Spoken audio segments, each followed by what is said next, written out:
All right, buckle up, everybody, because today we are diving into this wild rally that J.D. Vance just held. And get this, he had it in a barn. A barn. A barn in Michigan. Interesting choice. It really is. I mean, forget those stuffy auditoriums, Right. This was like full on, I'm connecting with the Heartland vibes. Yeah. This was September 17th. And you could just tell the energy was palpable. I bet. And we're here to unpack not just what Vance said, but why he said it there. Right. And how those words landed. What do you think about this barn setting? Well, picking a barn for this kind of event, it's strategic. Oh, yeah. It harkens back to, a certain image of America Boy. that I think Vance wants to resonate with his base. It's that whole I'm just a regular guy kind of message. Right, okay. But it's delivered with this backdrop that's almost too perfect. Like, did they bring in bales of hay just for this? I want to know. Yeah. But let's get to the speech itself. Okay. Because Vance, he doesn't waste any time. Yeah. He is hammering those points home. He's got his go-tos. Oh, yeah. Like what stuck out to you? Oh, Kamala Harris, you're fired. Yes. Drill, baby, drill. Yes. Day one. Yes. These phrases, they were everywhere. Constantly. Again and again. It's textbook political strategy, but man, is it effective. It is. It's like these bite-sized, especially in that environment, with the crowd and everything. Oh, yeah. They get lodged in your brain. Ready to be recalled later. Exactly. And it creates this sense of urgency, right? Right. Like everything's on fire. And only Vance, well, Vance alongside Trump, of course, Right. can put it out. Of course. But what's interesting to me is how he weaves these slogans Yeah. with these, they're almost folksy, these little stories. Oh, yeah. Like he talked about playing video games with his son Right. and then getting the call from Trump About the assassination attempt. about the assassination attempt. It's heavy stuff. It's doing a lot. That story is doing a lot of work. What do you think it's doing? Well, I mean, it humanizes him, first of all. Okay. Emphasizes his closeness with Trump. Right. And I think it also subtly positions him as, potentially a target, too. Oh, interesting. All from this, innocent story about family time. Yeah. Would that land the same way if he had delivered that in, a more formal setting? That's a good question. I don't know. Yeah. But then, just as things are getting serious, Yeah. he throws in this joke about the Secret Service. Oh, God. Driving like Miss Daisy. Oh, no. Really? It felt a little jarring to me. What do you think?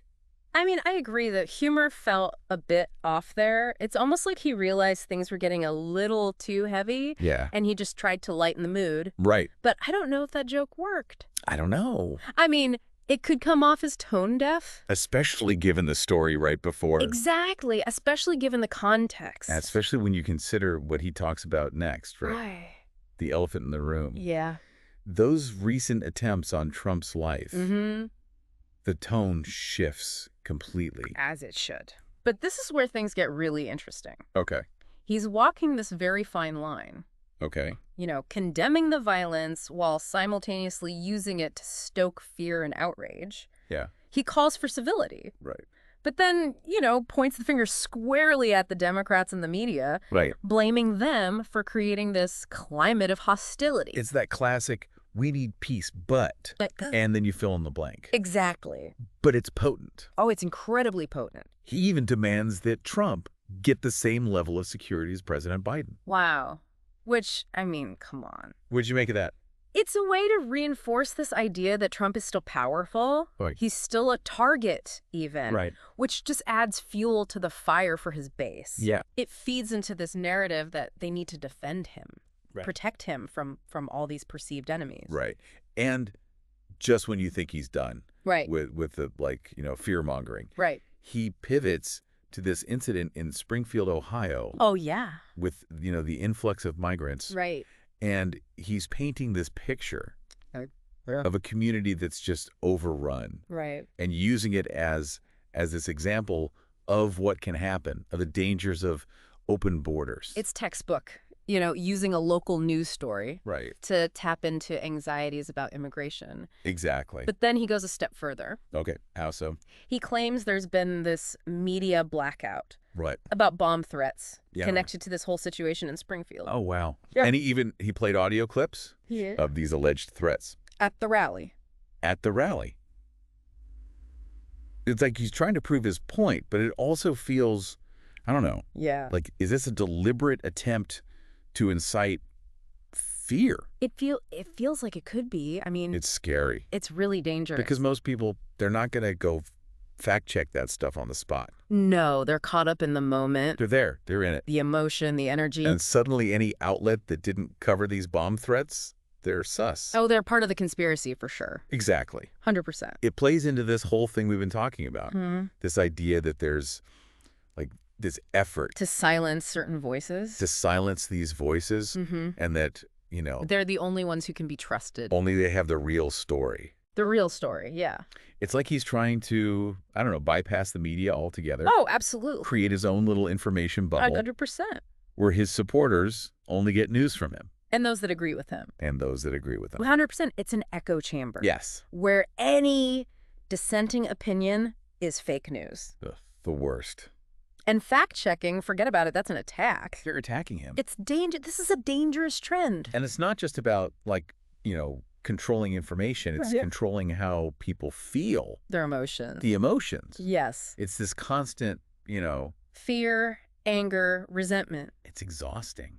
It's meant to be. Is it really? It is, because when you keep people in that heightened state, they don't think as critically. Oh, interesting. It's harder to, question what's being said. Because you're just reacting. Exactly. You're not thinking, you're just like feeling. Based on those raw emotions. Exactly. But see, that's what he wants. Well, of course that's what he wants. He needs them fired up. To fight, yeah. To fight, to see this election as... A battle for the soul of America. Exactly. Exactly. And he's really good at using language to get that emotional response. Give me an example. Like, drill, baby, drill. Okay. It's not just a policy. Right. It's a rallying cry. It is. It brings you back, to a time when America was, Better. stronger, Okay. more prosperous, More America. More American, right? Yes. It's that dog whistle. It is. To a certain audience who, like, they get it. They understand. And it's saying, I get you. I understand your anxieties. I understand your frustrations. And I've got the solution. I've got the answer. Even if it's, Even if those solutions are a little simplistic.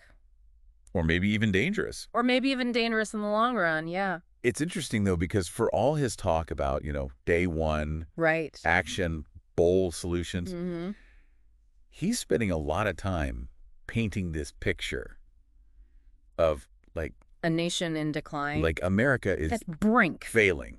Like, it's falling apart. Yes. It's like he needs things to be bad. To be scary, to be dangerous. For his message to work. For it to resonate, yeah. Right. It's classic. It's classic populist rhetoric. Okay, so what is that then? Create a crisis. Right. Impending doom, right? Right. And then you come in, I'm the only one. the savior. The savior.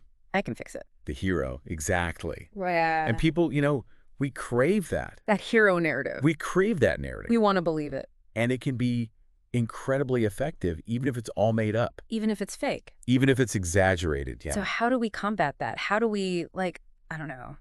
Break through the noise. Break through. Get people to see what's really going on here. That's the million-dollar question, isn't it? It feels impossible. It's tough. I mean, a part of it is media literacy. Okay.